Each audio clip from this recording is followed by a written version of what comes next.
Eastport, Vermont, was the kind of town where nothing ever really happened. Tucked into wooded hills and stitched together by old country roads, it was the sort of place people passed through without remembering. Until one crisp autumn morning in 2018, when Eleanor Reeves called 911. Her voice trembled. "My husband, he's not breathing. I think he's dead." Thomas Reeves, 56, was found slumped at his desk, one hand resting near a spilled mug of tea, eyes wide but lifeless. No wounds. No signs of trauma. A respected architect, a quiet man gone just like that. The coroner marked it as cardiac arrest, natural causes. Eleanor, his wife of 12 years, mourned quietly. The town, full of casseroles and condolences, wrapped around her in sympathy. She wore grief like a perfectly tailored coat, neat, composed, heavy. Detective Nina Caro had transferred to Eastport from Boston just 6 months prior. She was still learning the faces, the names, the rhythm of a place where people left their doors unlocked. Thomas's death didn't strike her as suspicious at first until a few weeks later, while sipping black coffee in the corner of the town's only diner, she overheard two elderly women whispering over slices of pie. "It's just like the first time," one murmured. "Eleanor's first husband. Daniel died the same way. Tea alone, no warning." The second nodded solemnly. "That woman buries men quiet as a graveyard." Nina blinked. "First husband?" Curiosity became suspicion. Daniel Moore, Eleanor's first husband, had died in 2002. Another late night, another cup of tea, another death ruled natural. 2 husbands. 2 cups of tea. 2 peaceful deaths. She began to dig. Nothing official tied Eleanor to any crime. No red flags, no arrests, no open cases. But something didn't sit right. Then Nina found the insurance policies. 6 months before Thomas died, his life insurance had been amended, benefits doubled. A $1.5 million payout to Eleanor. It hadn't even been his idea. The toxicology report on Thomas had been basic, nothing beyond the standard panel. Nina petitioned to retest the preserved samples, pushing for a full-spectrum analysis. It took weeks.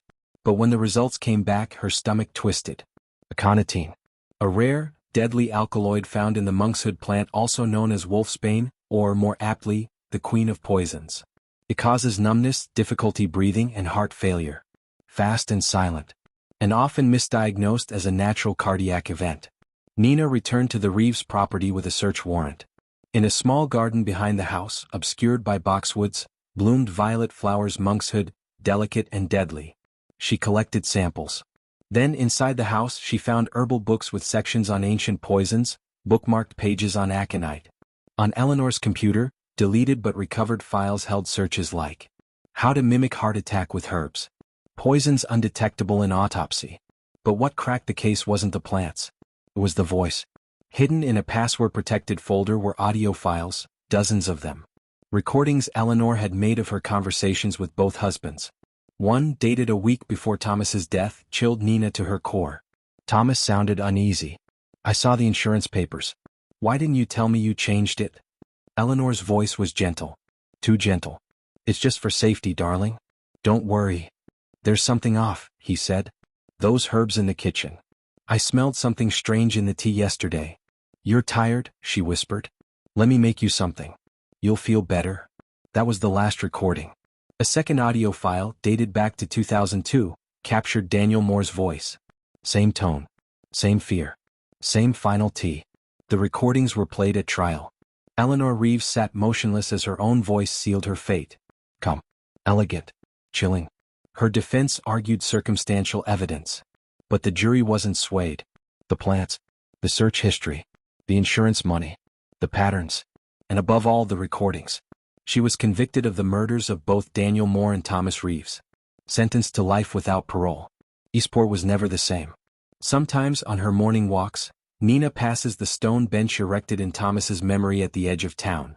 His name is carved there, clean and simple. People occasionally ask her what tipped her off. She always says the same thing. Sometimes evil doesn't scream. Sometimes it smiles, pours you tea, and waits for your heartbeat to stop. Some crimes don't follow rules. They don't unravel neatly. They don't warn you they're coming. They just happen. Quietly. Coldly. Unscripted. Don't forget to like and subscribe.